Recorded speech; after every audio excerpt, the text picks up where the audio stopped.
परिचय। आंकड़ा क्या है? ऐसे तथ्यों या सूचनाओं का समुच्चय जिनसे निष्कर्ष प्राप्त किया जा सकता हो, आंकड़ा कहलाता है। डेटा, डेटम का बहुवचन है। संख्यात्मक आंकड़ा हमें अगली कार्यवाही हेतु आंकड़ों को वर्गीकृत और विश्लेषित करने में सहायता करता है। आंकड़ा तथ्यों का संग्रह है। ऐसे आंकड़े जो मूल रूप से संग्रहित नहीं किए गए हैं लेकिन प्रकाशित या अप्रकाशित स्रोत से प्राप्त किए गए हैं, द्वितीयक आंकड़े कहलाते हैं। उद्देश्य। इस पाठ के अंत में आप निम्न करने में सक्षम हो जाएंगे: आंकड़ों और इसके प्रकारों की पहचान करना, वर्ग अंतरालों और इसके प्रकारों की पहचान करना, आयत चित्र को हल करना, वृत्त रेखा चित्र को हल करना, प्रायिकता को हल करना।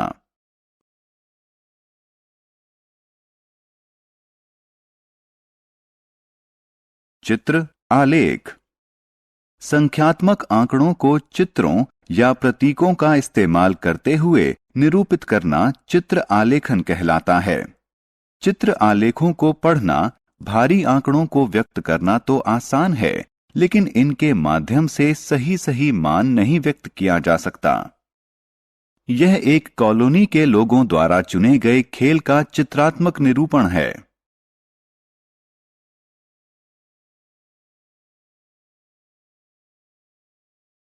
स्तंभ आलेख।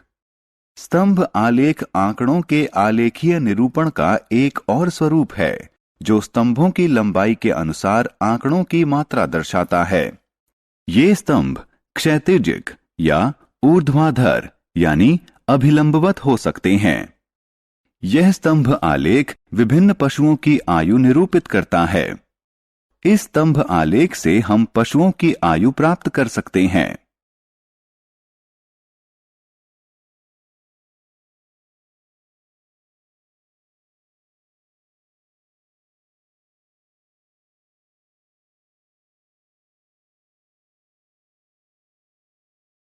आंकड़ों की तुलना।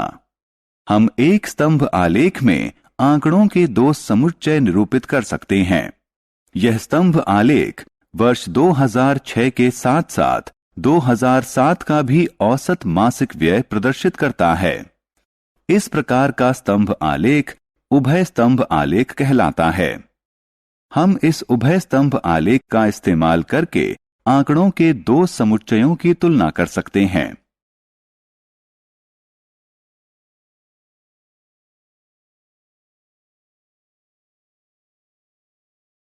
बारंबारता बंटन। आंकड़ों के प्रकार। कच्चे या अपरिष्कृत आंकड़े। कच्चे या अपरिष्कृत आंकड़े प्रारंभिक प्रेक्षणों का संग्रहण होते हैं जो अव्यवस्थित होता है।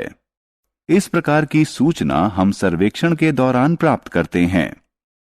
इसे दो प्रकार से वर्गीकृत किया जा सकता है: 1. असतत आंकड़े। 2. सतत आंकड़े। असतत आंकड़े। इस प्रकार के आंकड़े बहुत शुद्ध रूप से पूर्ण संख्याओं में मापे जा सकते हैं। किसी परिवार में बच्चों की संख्या और जूतों के आमाप असतत आंकड़ों के उदाहरण हैं। सतत आंकड़े। इस प्रकार के आंकड़ों में दो पूर्णांकों के मध्य का कोई भी मान हो सकता है, अर्थात इन्हें पूर्ण रूप से सही नहीं मापा जा सकता। इनमें कुछ ना कुछ त्रुटि सदैव होगी। किसी कक्षा के छात्रों का भार व किसी नगर का तापमान सतत आंकड़ों के उदाहरण हैं।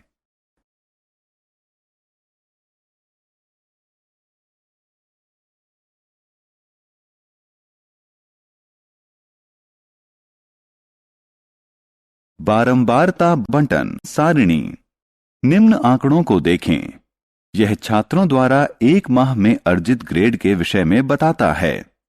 इस आंकड़े से हम छात्रों द्वारा अर्जित केवल एक माह की ग्रेड के विषय में जानकारी प्राप्त कर सकते हैं। आइए निम्नानुसार सारणी बनाएं। यह सारणी दिए गए आंकड़ों को स्पष्ट रूप से दर्शाती है। इस सारणी से हम प्रत्येक ग्रेड में छात्रों की संख्या के बारे में जानकारी प्राप्त कर सकते हैं। यह सारणी बारंबारता बटन सारणी के रूप में जानी जाती है। दिए गए आंकड़ों में कोई विशिष्ट प्रेक्षण जितनी बार पाया जाता है उसे उसकी बारंबारता कहा जाता है।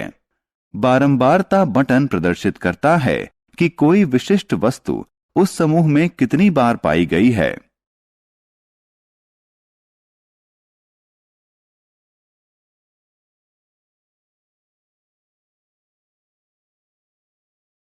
वर्ग अंतरालों के इस्तेमाल वाली बारंबारता बटन सारणी।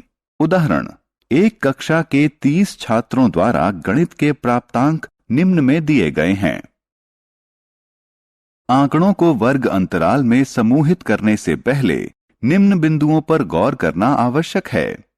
1. जब आप आंकड़ों को वर्ग अंतरालों में समूहित करें तो बटन की परास यानी रेंज सर्वाधिक महत्वपूर्ण है। उच्चतम व न्यूनतम प्रेक्षणों का अंतर ज्ञात करें। उच्चतम मान बराबर 98, न्यूनतम मान बराबर 3, रेंज बराबर 95। 2. वर्ग अंतरालों की संख्या अत्यधिक नहीं होनी चाहिए और बहुत कम भी नहीं होनी चाहिए। वर्ग अंतरालों की संख्या 5 से 20 हो सकती है। 3. आपको उपरोक्त दो कारकों के आधार पर वर्ग अंतरालों की विशालता का चयन करना होगा।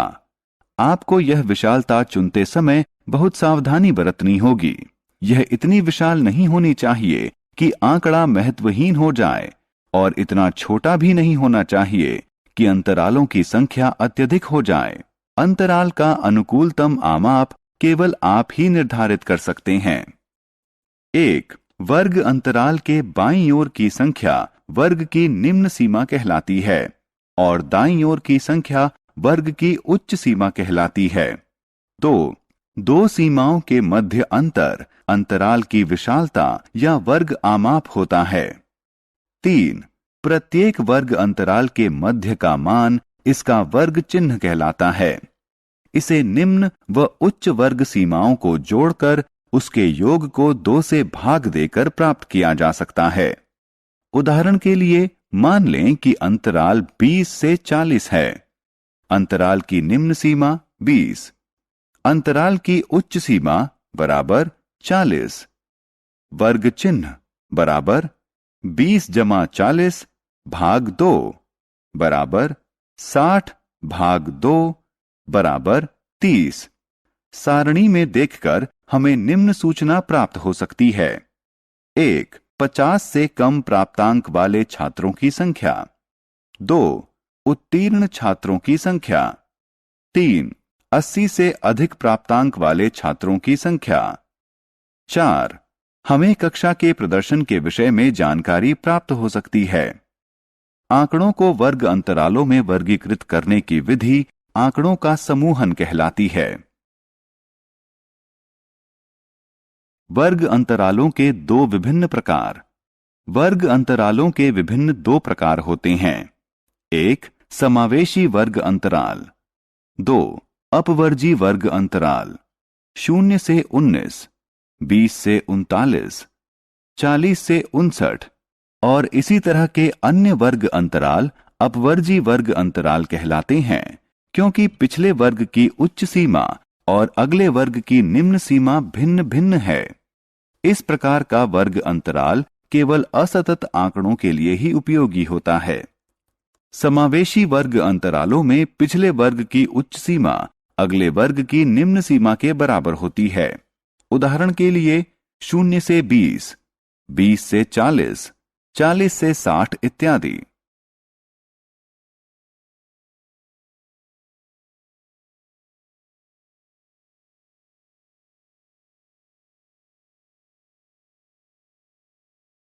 आयत चित्र।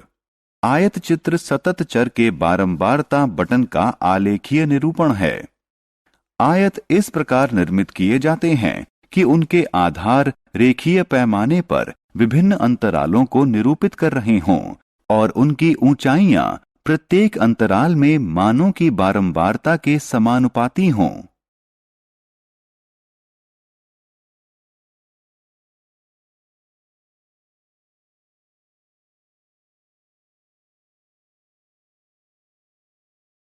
बारंबारता सारणी। उदाहरण, निम्न में बारंबारता सारणी और उससे संबंधित आयत चित्र दिया गया है, जिसमें एक कारखाने के कर्मचारियों की संख्या उनके वेतन के आधार पर दर्शाई गई है। समाधान, बारंबारता सारणी में कारखाने के 100 कर्मचारी उनकी आय स्तर के अनुसार दर्शाए गए हैं। यदि आप उपरोक्त आयत चित्र को ध्यान से देखें तो आप पाएंगे कि एक आयत चित्र स्तंभ आलेख जैसा दिखता है, लेकिन उसमें एक स्तंभ और दूसरे स्तंभ के मध्य कोई रिक्त स्थान नहीं है। 2. आयत चित्र का एक शीर्षक है। 3. एक्स अक्ष पर समूहित आंकड़े के वर्ग अंतराल दर्शाए गए हैं। बटन में जो भी दर्शाया गया है उसे नीचे लिखा भी गया है। 4. वाई अक्ष पर प्रत्येक वर्ग अंतराल के लिए बारंबारताएं दर्शाई गई हैं। 5. दोनों अक्षों पर उपयुक्त पैमाने लिए गए हैं। 6. निर्मित आयतों की ऊंचाइयां उनके वर्गों की बारंबारता के समानुपाती हैं।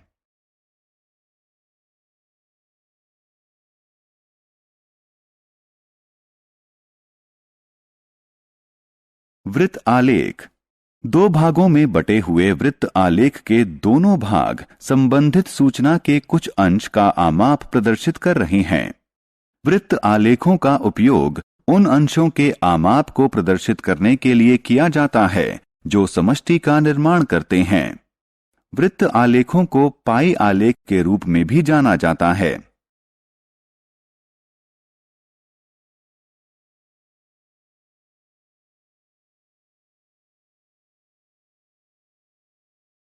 उदाहरण 1.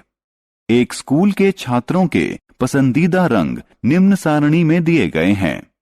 इनको वृत्त आलेख में निरूपित करने से पहले हमें निम्न कदम उठाने होंगे। 1.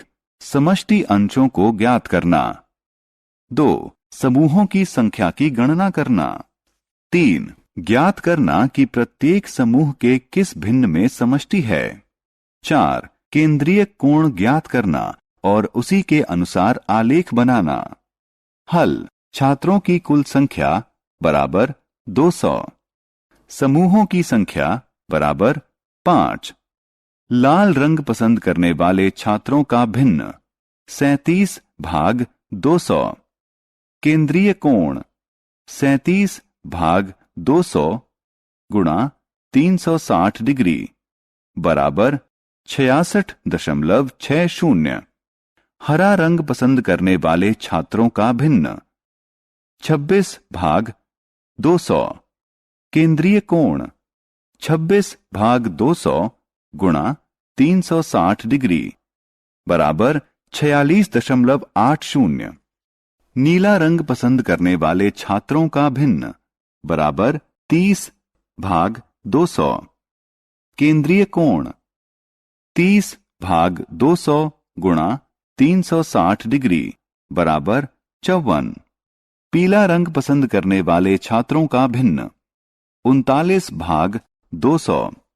केंद्रीय कोण 39 भाग 200 गुणा 360 डिग्री बराबर 70.20। गुलाबी रंग पसंद करने वाले छात्रों का भिन्न बराबर 68 भाग 200। केंद्रीय कोण बराबर 68 भाग 200 गुणा 360 डिग्री बराबर 122.40। सारांश।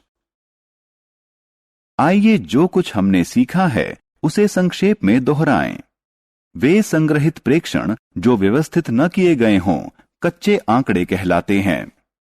किसी आंकड़े में उच्चतम प्रेक्षण और न्यूनतम प्रेक्षण के मध्य अंतर को आंकड़ों की रेंज कहा जाता है। दिए गए आंकड़ों में कोई प्रेक्षण जितनी बार आता है वह उसकी बारंबारता कहलाता है। बारंबारता बटन वह सारणी है जो दर्शाती है कि कोई वस्तु उस समूह में कितनी बार आई है। जब प्रेक्षणों की संख्या अत्यधिक हो तो आंकड़ों को सरल वर्ग अंतरालों में समूहित किया जाता है।